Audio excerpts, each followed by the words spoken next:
आदाब, मैं Syed Ghaus Mohiuddin IND today पर प्रोग्राम हालात हाजरा में आपका खैर मकदम करता हूँ। आज हम बात करेंगे हुकूमत तेलंगाना के 6 गारंटीज पर मुश्तमिल प्रजा पालना अभयस्तम प्रोग्राम के ताल्लुक से। तेलंगाना के वजीर आला ए रेवंत रेड्डी के लिए कांग्रेस पार्टी के 6 गारंटीज बड़ा चैलेंज है। 100 दिन में 6 गारंटीज के समरात आवाम तक पहुंचाना जुए शीर लाने के बराबर है। अपोजिशन जमात BRS पार्टी को 17 मार्च का इंतजार है। हुकूमत के 100 दिन मुकम्मल हो और कब ये दिन पूरे होंगे, कब हुकूमत पर ये टूट पड़ेंगे। अब हुकूमत के पास 74 दिन बाकी हैं। 6 गारंटीज पर अमलावरी को यकीनी बनाना होगा, वरना पार्लिमानी इंतखाबात में अवाम कांग्रेस पर भरोसा नहीं करेगी। प्रजा पालना के दरखास्त फॉर्म्स लेने के फैसले से अवाम पहले ही शक व शुबात में मुब्तला हो गई। 6 जनवरी तक ये अमल जारी रहेगा। इसके बाद हुकूमत का अगला कदम क्या होगा, इसके बारे में कोई नहीं जानता। गुज़िश्ता चारशंबे को इस प्रोग्राम का ऐलान किया गया था। 28 दिसंबर जुमेरात से इस प्रोग्राम का आगाज हुआ। पहले दिन जो बदनज़मी देखी गई, इससे सब वाकिफ हैं। खास तौर पर GHMC हुदूद में आवाम को काफी मुश्किलात का सामना करना पड़ा। आवाम सड़कों पर थी।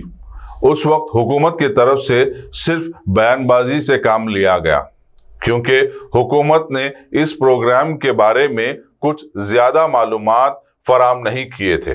आवाम को जो खबर मिल रही थी वो इस पर भरोसा करने लगे।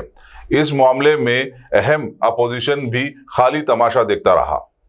दूसरे दिन आवाम को जब हकायक का इल्म हुआ तो हालात थोड़े बेहतर हुए। हुकूमत के जानिब से फॉर्म्स फरोख्त करने वालों के खिलाफ कार्रवाई का इंतबाह दिया गया।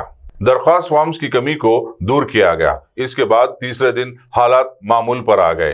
तीसरे दिन वजीर आला ने अवाम में पाई जाने वाली बेचैनी को कम कर दिया। रेवंत रेड्डी ने कहा कि जिनको पहले से पेंशन और रैतु बंधु मिल रहा है वो दरख्वास्त दाखिल ना करें।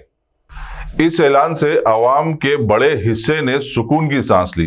अब 6 जनवरी के बाद हुकूमत का क्या मौक़िफ़ होगा, इसके बारे में खुलासा करना मुश्किल है। उन दरख्वास्तों की जांच तो होगी जिनके पास राशन कार्ड नहीं था।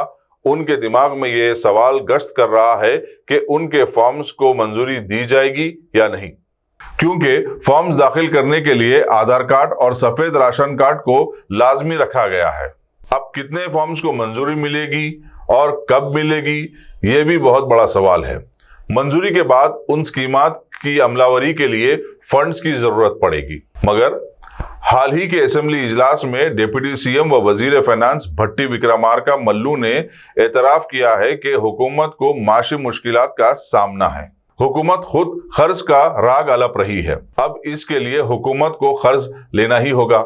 हुकूमत इन 6 गारंटीज पर अमल करने के लिए बजट कहां से लाएगी? सियासी मुबसरीन का मानना है कि फरवरी या मार्च के महीने के बाद पेश होने वाले बजट इजलास में इन स्कीमों के लिए फंड्स मुख्तस करके अमलावरी शुरू करेंगे। अगर हुकूमत का ये मंसूबा है तो पार्लिमानी इंतखाबात के ज़ाब्ते अखलाक से हुकूमत को मजीद वक्त मिल जाएगा। ज़ाब्ते अखलाक खत्म होने तक इन 6 गारंटीज पर अमलावरी के लिए थोड़ी बहुत सहूलत मिल जाएगी। हुकूमत प्रजा पालना प्रोग्राम शुरू करने की वजह भी ये हो सकती है। सफेद राशन कार्ड को ही बुनियाद बनाना था तो गारंटी से इस्तेफादे के लिए सफेद राशन कार्ड का डाटा हुकूमत के पास है। अवाम के सारे सवालात का जवाब तो हुकूमत के पास ही मौजूद है। अब अवामुन्नास का ये सवाल है कि फिर ये ड्रामेबाजी क्यों?